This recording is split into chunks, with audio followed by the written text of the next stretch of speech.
Velarde es economista, es un politólogo también experto en análisis de campañas electorales y de movimientos sociales en América Latina. ¿Cómo ves América Latina en estos momentos con cambios tan importantes como lo que pasó en Argentina con la victoria de Macri, que es un retroceso, dicen, del socialismo del siglo XXI, porque tuvo una expresión también directa en Bolivia contra alguien que parecía inexpugnable como Evo Morales y que en Brasil pareciera poner en jaque al gobierno no solamente de Dilma Rousseff, sino un liderazgo histórico como el de Lula, pero que en Venezuela también tuvo un resultado adverso a lo que llaman el socialismo del siglo XXI. ¿Cómo ves esta situación de los movimientos sociales nuevos en América Latina? Bueno, como mencionabas al principio, cambiando. Es un momento interesante para la región porque después de más de una década del experimento del socialismo del siglo XXI, que además fue un experimento con bastante éxito desde finales de los 90 que comenzó en Venezuela, pero después países como Bolivia, Argentina, Ecuador, el mismo Perú en su momento, pero que se alejó del proyecto, Sí. se fueron sumando y Brasil, lógicamente, siempre con cierta distancia, pero apoyando firmemente a este proyecto. Después de casi 12 años de ese experimento, las cosas van cambiando en los últimos meses solamente. Comenzó en Argentina con la victoria de Mauricio Macri. Unas pocas semanas después, las elecciones del 6 de diciembre en Venezuela fueron otro paso importante para el declive del socialismo del siglo XXI. En Bolivia, que parecía el obstáculo más difícil para las fuerzas democráticas de ese país, Evo Morales sufrió una derrota muy importante, significativa, por la cual no va a poder volver a intentar reelegirse en 4 años. Y bueno, hay otros países que también parece que van a cambiar de rumbo, como Perú dentro de pocos meses.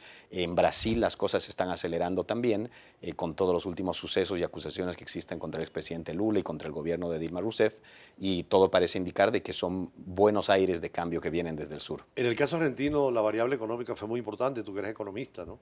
Sí, definitivamente. No solamente en el caso argentino, yo creo que en todos los casos la variable económica es importante. Sin Ahora, embargo, incluyendo Bolivia, incluyendo a Bolivia, pesar de los buenos precios de las materias primas y el crecimiento de la economía boliviana. que van en declive, porque el año pasado, el 2015, Bolivia exportó, su principal producto de exportación es el gas, y el 2015 exportó la mitad de lo que había exportado el Ah, 2014 en términos de precios, porque si bien el petróleo ha sufrido una caída significativa en los precios del barril en los últimos meses, las materias primas en general han sufrido la misma caída. Entonces, ese impacto se ha visto claramente reflejado. A diferencia de Venezuela, donde la economía está pasando una grave crisis que es innegable hoy por hoy, el siguiente país que ha sufrido esa crisis económica ha sido Argentina.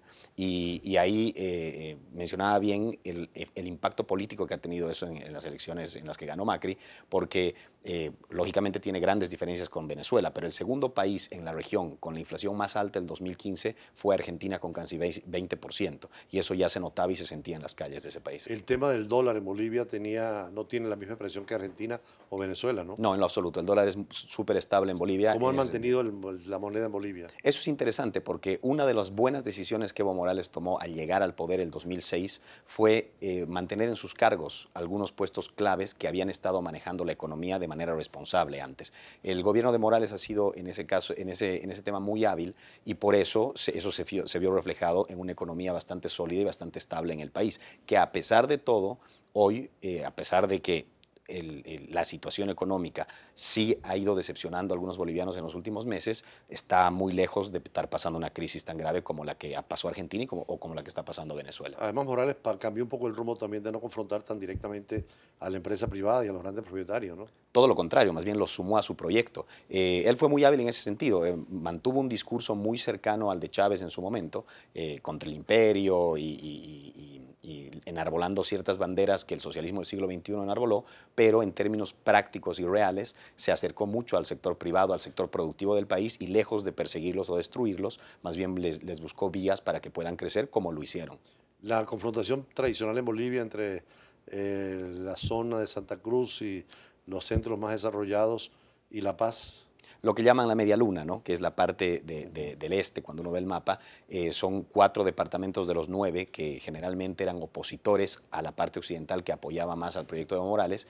Eso se fue diluyendo un poco justamente por motivos económicos, porque también esa región boliviana es la que económicamente es más fuerte y más importante. Tenían mucho miedo con la llegada de Evo Morales al poder, después lograron sentarse, dialogar y trabajar en conjunto, pero nuevamente, y esa es una de las grandes sorpresas, estas últimas elecciones del 21 21 de febrero, del referéndum en el que pierde Evo Morales, nuevamente pierde principalmente en esa región del país.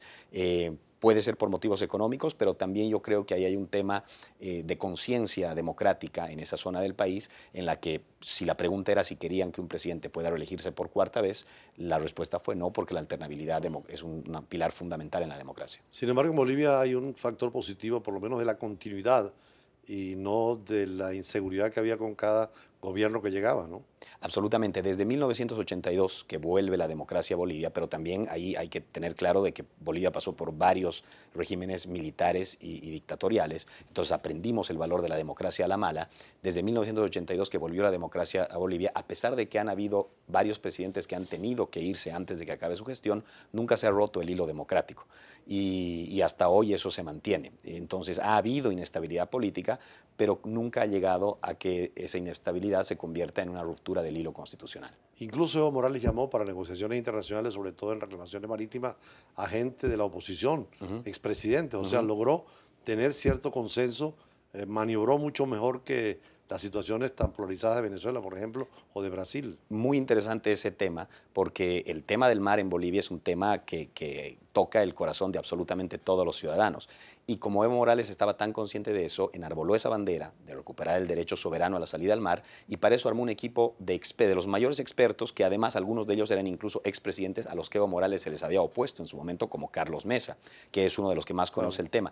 Él integraba, y ese es un tema importante de resaltar, integraba hasta hace pocas semanas ese equipo de expertos, pero se da una ruptura con él y con otra gente, a pesar de haber hecho un trabajo muy interesante de aglutinarlos, se da una ruptura de cara a este referéndum, porque Carlos Mesa mostró su inconformidad con que se intente volver a reelegir Evo Morales. En la base boliviana hay también, como en otra América Latina, rechazo a la reelección.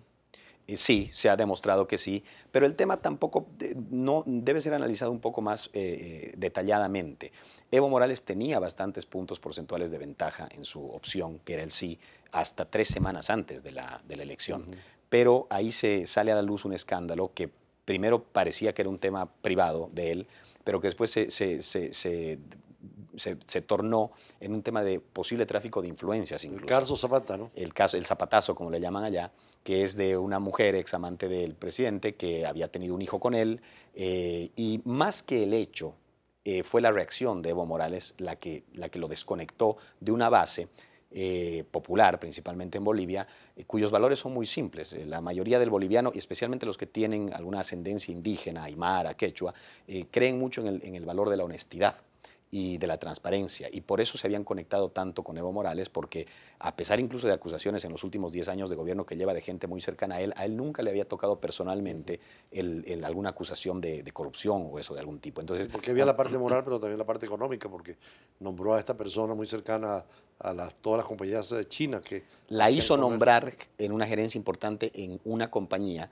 que fue la que se adjudicó casi $600 millones del gobierno boliviano, la que más dinero se adjudicó en todos estos años, y bueno, cuando nadie sabía que había una relación tan cercana con Evo Morales. Y el gran error no solamente es el caso, sino la reacción de él negando al principio, tratando de inventar una historia que después tiene que echar para atrás y admitir, y eso hizo que mucha gente se indigne no solamente por el posible hecho de corrupción y de tráfico de influencias, sino también porque se sintieron defraudados de que alguien que nunca supuestamente les había mentido, esta vez era evidente que lo estaba haciendo. Seguimos conversando con Giliano Velarde. Para nosotros es interesantísimo, en Pluralismo Internacional, entrar un poco a la profundidad de la información y particularmente entender los contornos, porque muchas veces sin el contexto no se entiende el texto, como decía Eco, y es importante llegar a estas realidades y a estos análisis. Ya regresamos para seguir conversando sobre el tema latinoamericano.